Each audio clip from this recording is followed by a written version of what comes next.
a month ago, I had Jennifer Libowitz on the show, and from RIP Long Beach, and I told Jennifer I thought it was important that she has a regular presence on the show because it really is an epidemic here in Long Beach.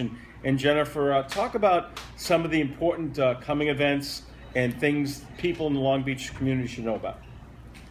Sure. Thanks for having me, first of all. And it's so funny because John Condon was actually our favorite lifeguard growing up on Neptune Beach. Oh, wow.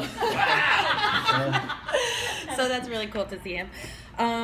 So a couple events coming up. One is a FIST event on Thursday, July 16th, and FIST stands for Families in Support of Treatment, and basically addiction is a family disease. So, but this event is actually a really happy one, and it's a meet and greet. I'm just going to read off the details. It's Thursday, July 16th from 7 p.m. to 9 p.m. at the Plumbers Local Union 200 in Ronkonkoma. So it might be a trip, but it is worthwhile. And people may remember last year in Long Beach we had a Families in Support of Treatment event where we connected people with resources and then had a really inspiring panel discussion, just inspiring stories of recovery and stuff. So that should be a really great event. It's an open house / meet and greet by Families in Support of Treatment.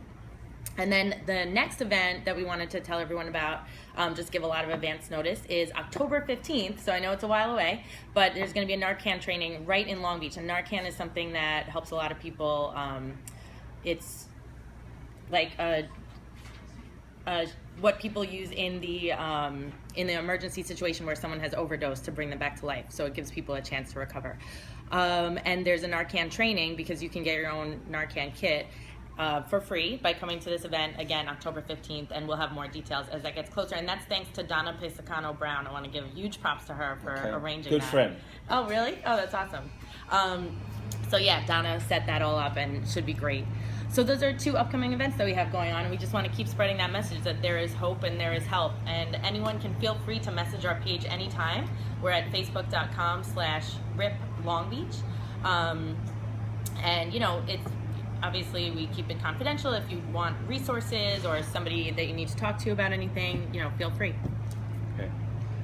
Jennifer, you're doing a great job, but for the people out there, just to give a little history, what was the motivation to start RIP Long Beach, and talk about how the group was formed and some of the things you've done since the group was formed? Sure. So basically, it was about like once a month at least that we were hearing of someone overdosing or actually committing suicide. So we actually had those two focuses were our first main focuses. And the reason that we came to be was it really just hit me, and I felt this feeling like we have to do something, because every time we heard about somebody passing away of a tragic cause, we everybody would say, like, we have to do something, but we weren't sure what to do. So one night, I just decided to set up a Facebook page, and I wasn't sure if anybody was gonna, you know, be interested or whatever, but literally overnight, it went from 0 to like 1,500 people, and now we're at about 2,600 people. So a lot of people feel the same way and want to help. Some of the stuff that we've been able to do, include, like I mentioned, that FIST event where I think we had about 350 people come out to the FIST event where we were connecting people with resources, as well as presenting a panel. Since then, we had one workshop per month on things like prevention, what you can do. So prevention was given by Kim Lauby of HUGS, which is Human Understanding and Growth Services out in the Hamptons, amazing organization. Another workshop was by Dr. Jeff Reynolds, who was formerly of LICAD and now is of Family and Children's. Another one was Anthony Rizzuto, the head of FIST, and so we had all different kinds of workshops to try to inform the community, but we're always looking for feedback from the community on what people might want. So you can message our page, you can write on the page itself if you want just what the community is looking for. We definitely want to be serving the needs and meeting people where they're at, so yeah. All right. So Jennifer, we appreciate you coming on. We want to have you keep coming on and just spreading the word and making people aware of how they can get help. Thanks so much. I really appreciate you having me, and I love the show that you do, so All thank right. you. Jennifer Libowitz, ladies and gentlemen.